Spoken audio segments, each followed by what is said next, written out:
A Catalunya Ràdio, de 3 a 7. La tarda de Catalunya Ràdio. Amb Òscar Fernández i Elisenda Queralt. Passant 6 minuts de les 4 de la tarda.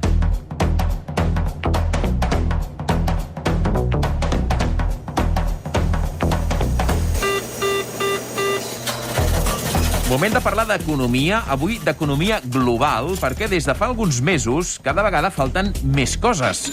Si aneu a comprar, per exemple, un cotxe nou, és molt probable que us diguin que us haureu d'esperar uns quants mesos. Però si voleu comprar l'última consola de videojocs que hi ha al mercat, potser també us trobareu amb un cartell que diu que està esgotada temporalment. Alguna cosa està passant al món. Com a principal productor mundial de semiconductors, Taiwan s'ha trobat en una mena de tempesta perfecta entre la pandèmia, la pugna geoestratègica entre la Xina i els Estats Units i la sequera. El govern britànic mobilitza l'exèrcit per la falta de combustible a les gasolineres. Mentrestant, el govern de Boris Johnson continua negant que el Brexit en sigui el responsable. L'ERTO de SEAT afectarà entre 482 i 1.276 treballadors cada dia. Aquest és l'acord a què han arribat direcció i sindicats després de l'escassetat en el subministrament de semiconductors. Teresa Rivera atribueix l'ascens als preus desbocats del gas a tota Europa, però la ministra ha tornat a insistir que els rècords de la llum a la pràctica es noten poc a dit a la factura dels consumidors. Com sentíem, vivim una crisi global de desabastiment on es barreja la guerra dels xips entre la Xina, Taiwan i els Estats Units, l'alça del preu del gas i de l'electricitat i, per tant, de la inflació. L'expulsió, a més, de transportistes pel Brexit, bé, un munt de coses, eh? De seguida en parlem amb l'Albert Martín, bona tarda. Molt bona tarda. L'Antonio Turiel, bona tarda. Hola, bona tarda. El Roger Medina, bona tarda. Bona tarda. Però abans, una mica de context amb el Lluís Freixas. Lluís, bona tarda. Bona tarda. A veure, tota aquesta crisi mundial, Lluís, a nosaltres com ens afecta? Doncs com que el món postpandèmia segueix globalitzadíssim, tot això ens afecta i ja ens afecta i molt. Mireu, aquest any 4 de cada 5 pimes catalanes han tingut problemes a l'hora de rebre matèries primeres i components que han hagut de pagar molt més cars que l'any passat. Tampoc se n'escapen les grans empreses, com sentíem, la SEAT les està passant magres. I què els ha pujat de preu a les empreses? Bàsicament tot. Mira, els aprovisionaments que més s'han disparat són aquests. Els derivats del ferro, un 55% més cars. Els materials plàstics, un 43%. Pugen l'alumini, el coure, el cartró i el dièsel. S'han disparat també els preus del transport terrestre i marítim. I això, que a les empreses els surt més car, al final ho han d'acabar reflectint en els preus. I una bona part d'aquest augment el paguem nosaltres cada vegada que anem al súper o omplim el dipòsit. Per tant, la inflació és un dels efectes d'aquesta crisi, però n'hi ha molts més. Hi ha un risc de desabastiment general i aquí sembla que hi té molt a veure el preu de l'electricitat, que aquest dilluns s'ha venut a un preu rècord de 186 euros al megawatt hora. Correcte. Si tenia raó la ministra quan venia a dir que la factura de casa nostra del setembre potser no ha estat molt més cara que la de l'any passat, però el que no diu és que les grans indústries ho estan notant i molt. Per exemple, l'alemanya BASF, que no teniu per què conèixer-la, però és l'empresa química més gran del món, ha anunciat que atura la producció d'amoníac perquè amb aquest preu del gas no li surten els números. Primer de tot, BASF la coneixem els que són majors de 25, eh? Com es nota aquest jove que feien cintes de caset. Cintes de caset, tota la vida. De tot feien. Et volia preguntar, què es fa amb l'amoníac? Sé que ho va dir el Dani, no em fotis bronca, però recordem-ho. És veritat. Ho va explicar el Dani la primera setmana, ja fa ben bé un mes. L'amoníac és l'ingredient principal dels fertilitzants que, en teoria, asseguren la producció mundial d'aliments.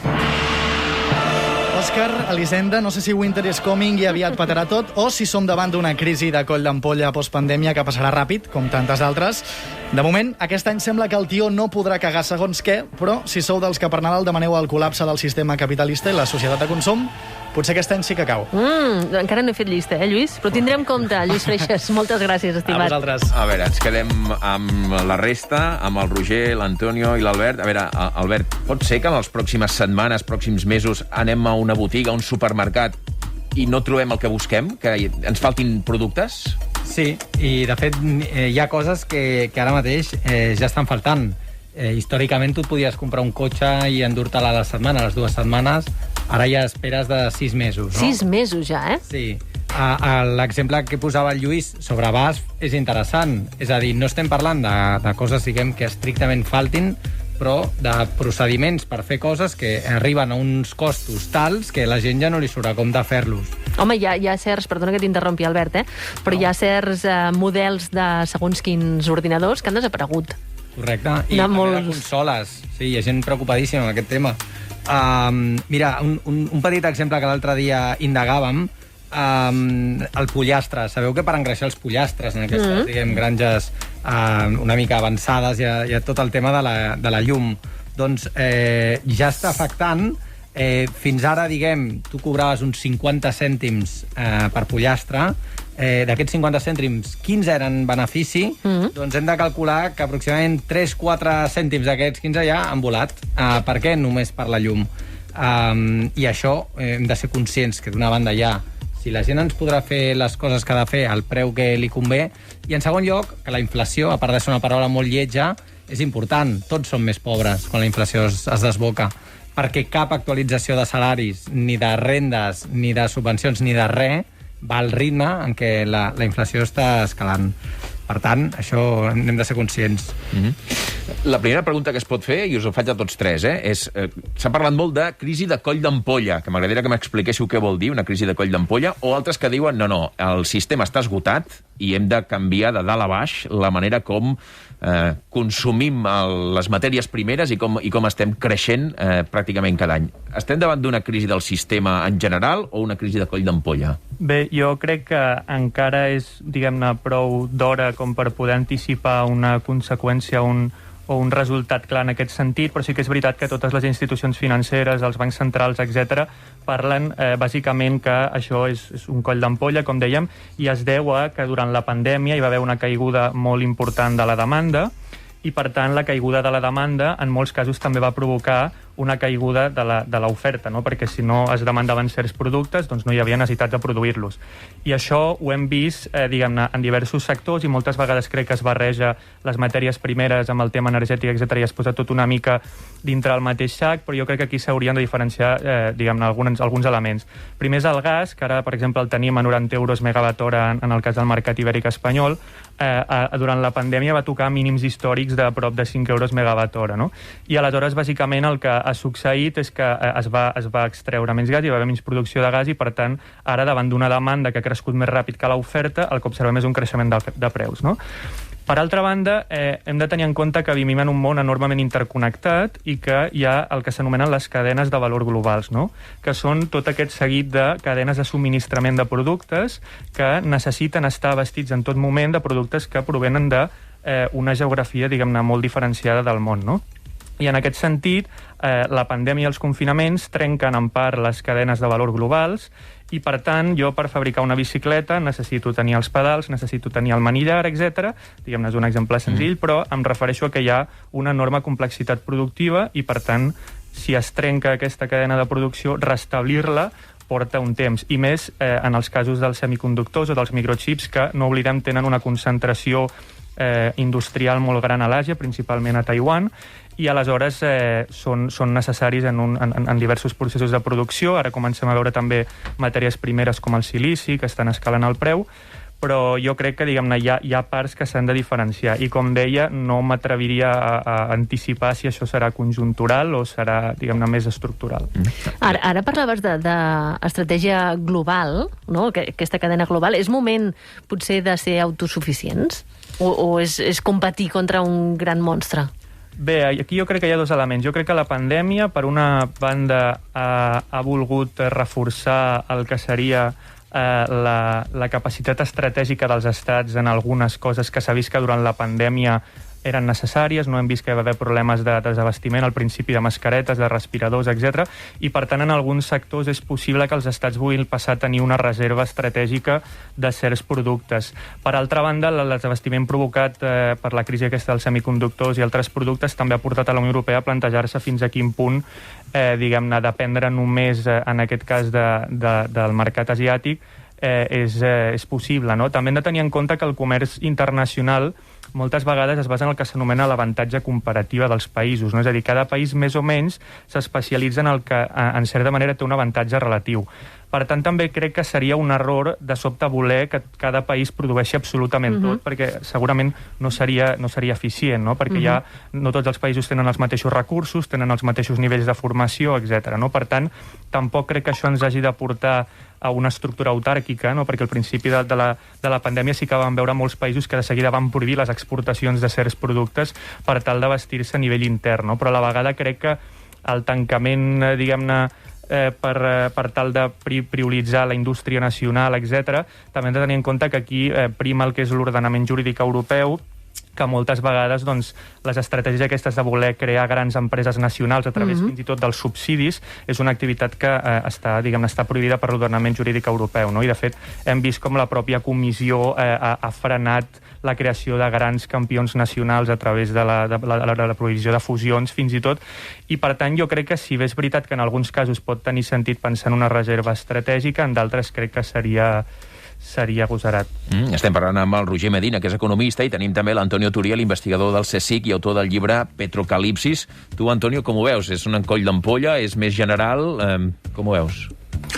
Hi ha, evidentment, un efecte de coll d'ampolla. És evident que la parada en sec que van tenir l'any passat ha generat problemes que s'han anat transmetent i com que tot està interconnectat, aquest efecte hi és. El que passa és que jo estic bastant en desacord amb el que s'acaba de dir, perquè hi ha un efecte evident d'escassetat de matèries primeres que, a més, portem anticipant bastant temps i que sabíem, a més, que arribaria en aquest moment. Val a dir que, per exemple, problemes amb el mercat dels plàstics i dels xips s'estan observant des de 2019, abans de la pandèmia. Justament el que ha fet la pandèmia ha estat alleugerir la pressió que ja hi havia en aquell moment i retardar els efectes que s'estan observant.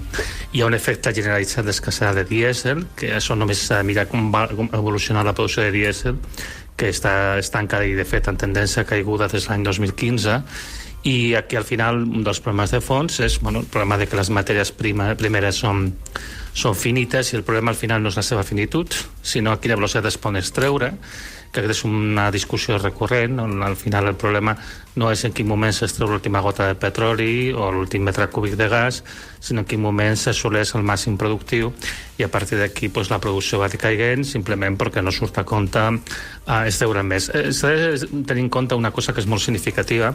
Des de l'any 2014 totes les petrolieres del món estan disminuint la seva inversió en búsqueda i posada en explotació de nous jaciments de petroli. O sigui, ja fa 7 anys que ho estan fent.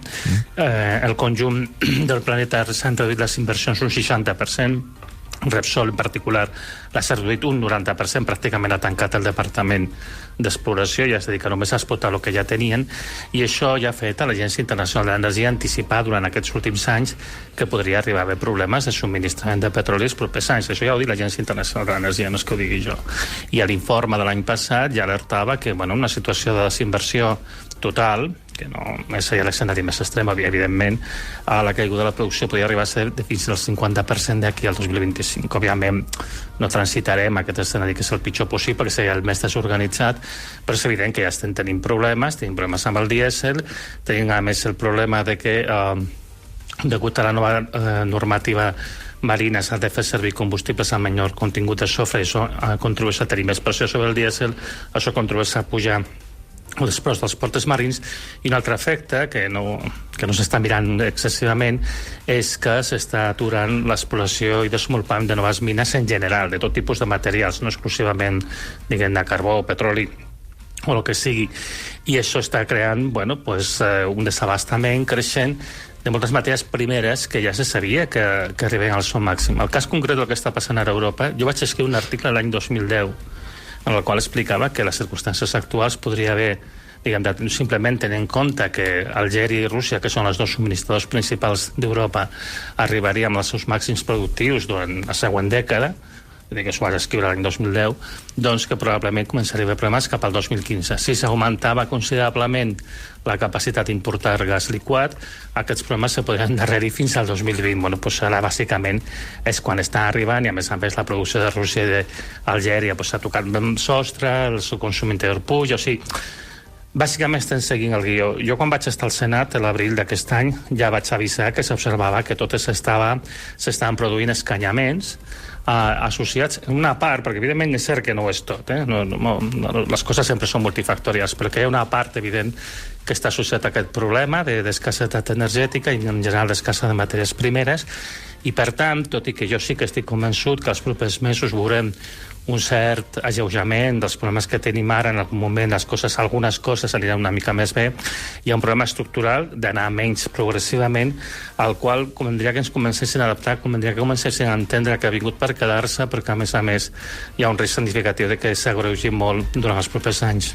La gent que ens estigui escoltant pot pensar, escolta'm, a mi si em parlen del gas d'Algèria, de Rússia, a mi això no m'afecta.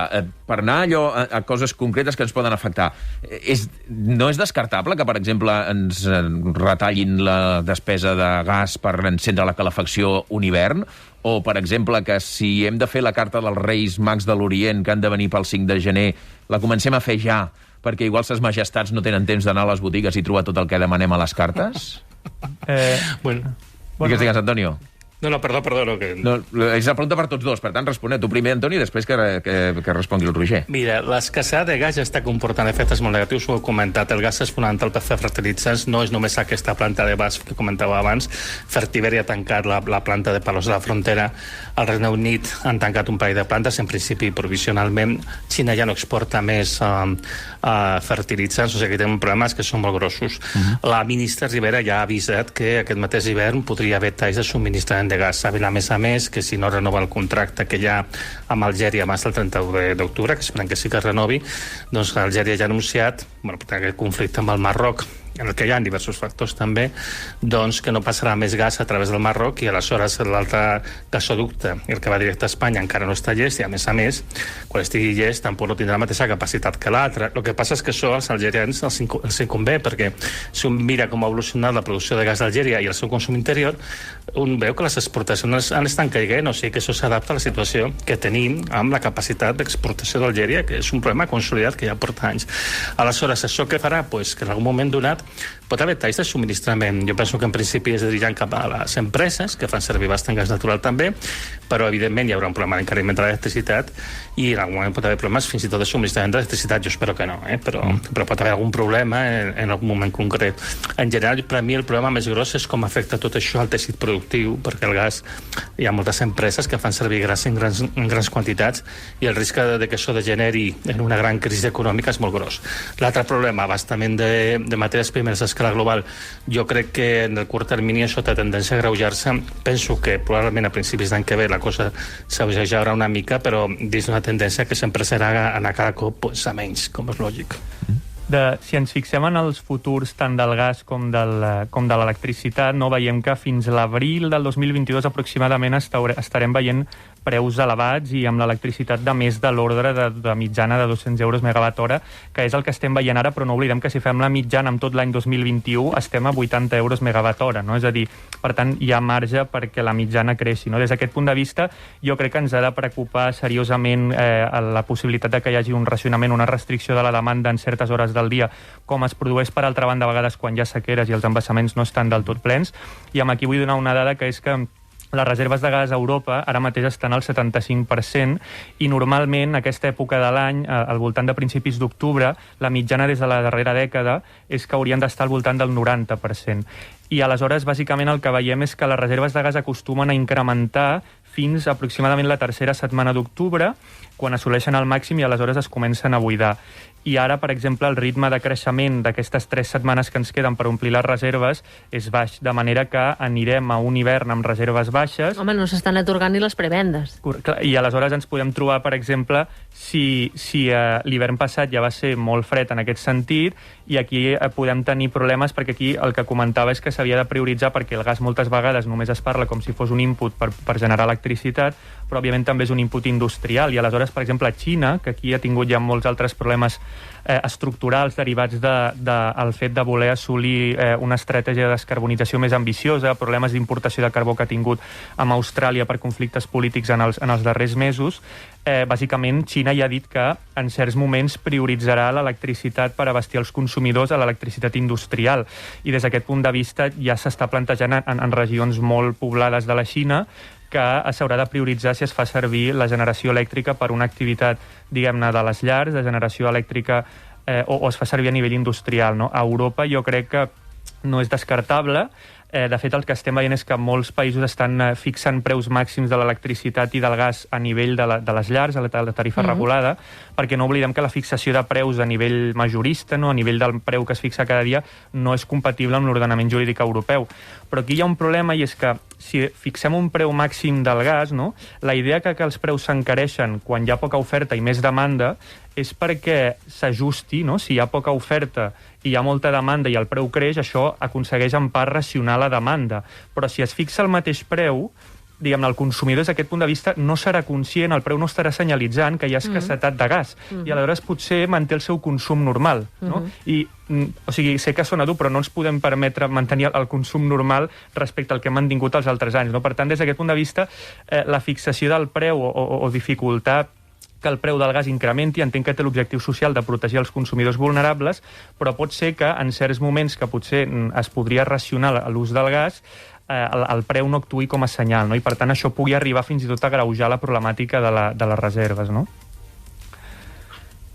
Sí, bueno, una de les coses que tenen totes les crisis, diguem, reals, que són les que ens afecten a la butxaca, les que de veritat mereixen que ens hi mirem una mica, és que ens interpel·len i que arriben, diguem, a afectar el nostre dia a dia. Normalment, fa 2 anys, fa 3 anys, no en teníem ni idea del sistema elèctric.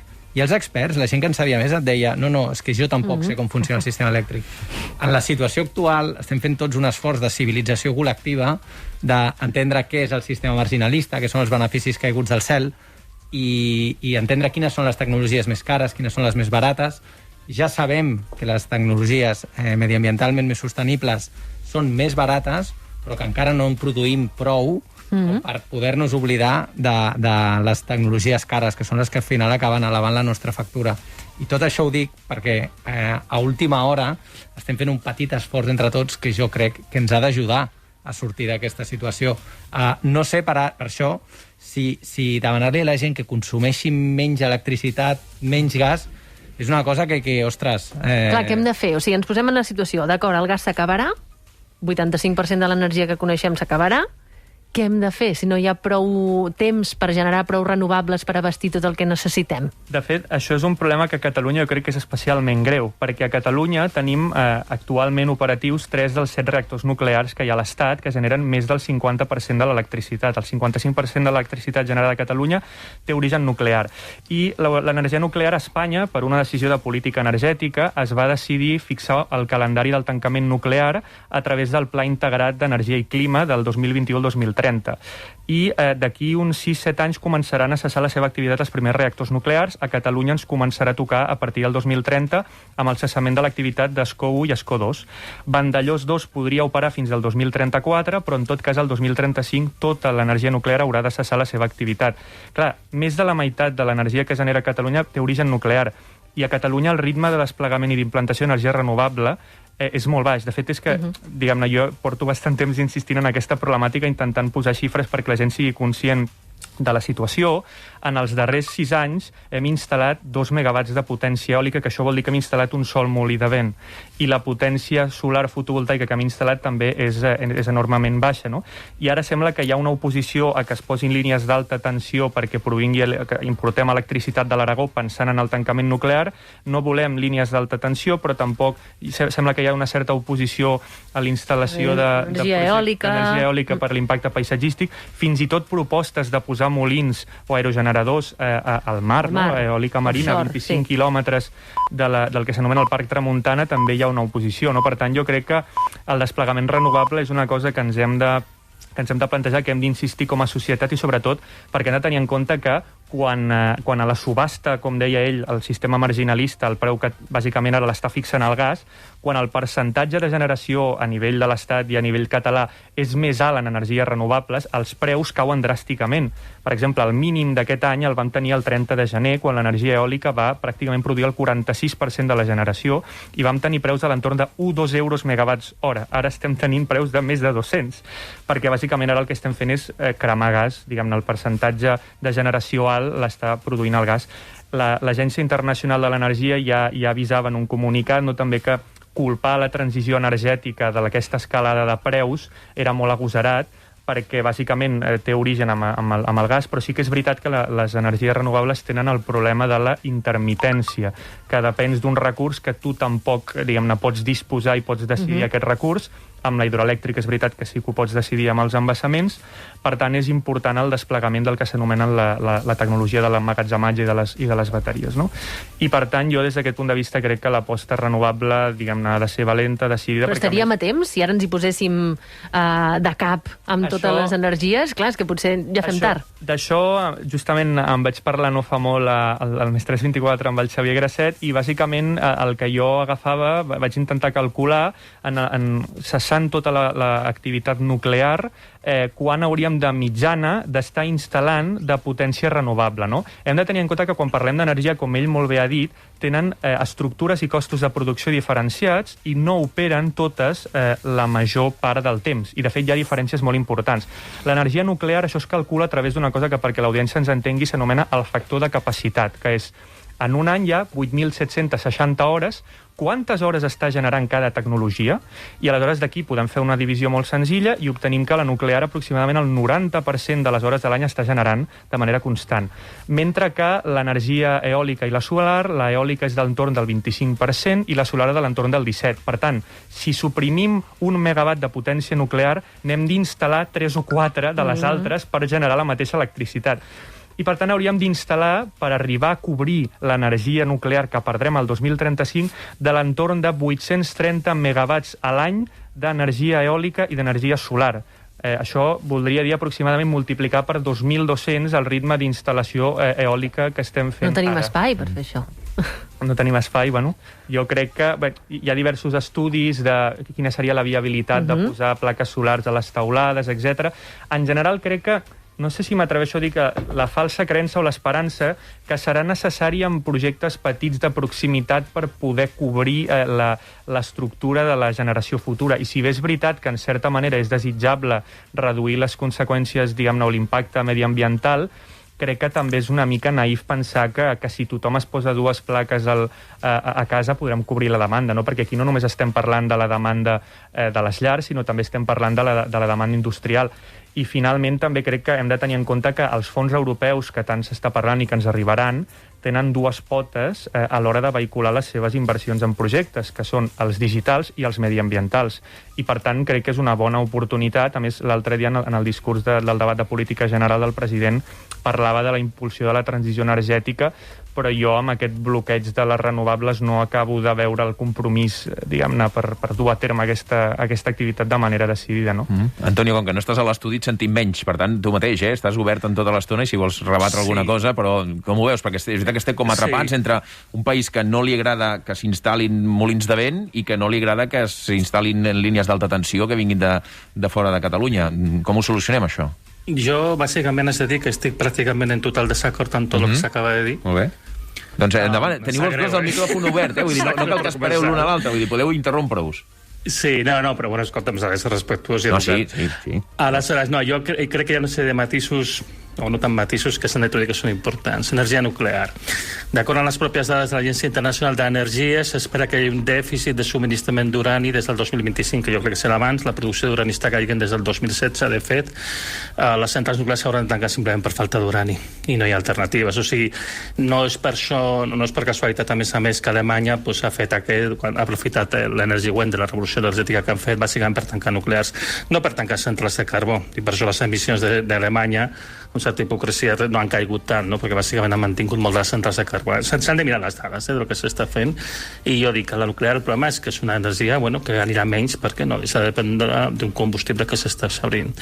Tema de les renovables. El tema de renovables donaria per parlar moltíssim.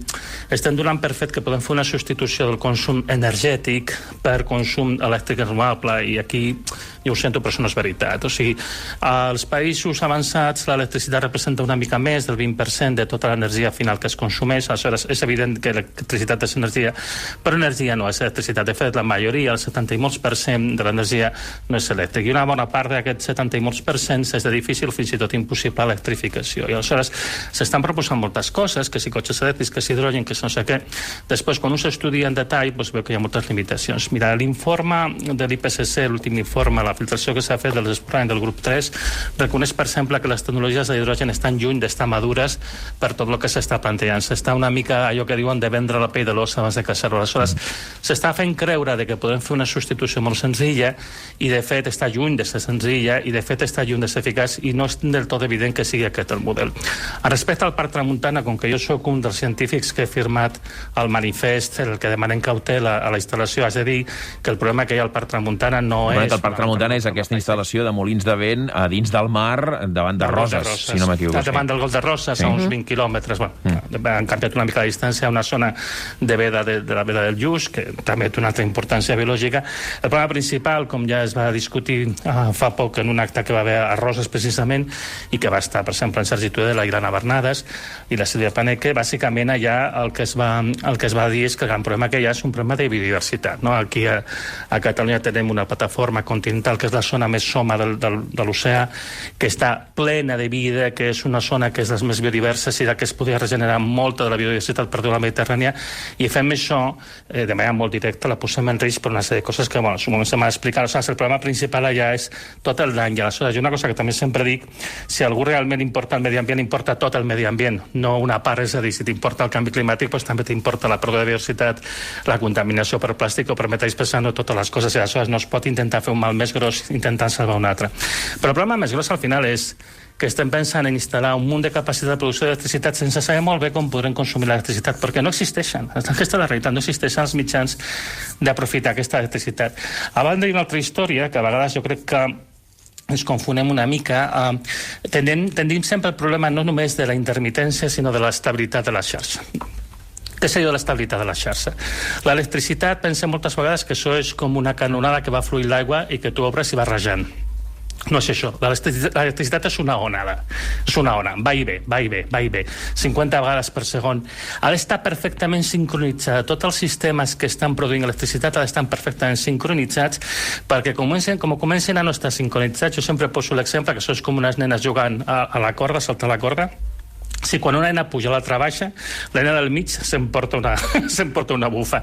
I el problema és tan gros que, per exemple, el 8 de gener d'aquest mateix any va haver un problema molt gros d'inestabilitat de la xarxa originat a Croàcia, amb una subfreqüència. A Alemanya hi ha una superfreqüència, sempre hi ha, perquè hi ha molts sistemes de producció renovables distribuïts i resulta molt difícil compassar-los tot, i una mica més i hagués cremat la meitat de les estacions transformadores i els cables que hi ha a Europa.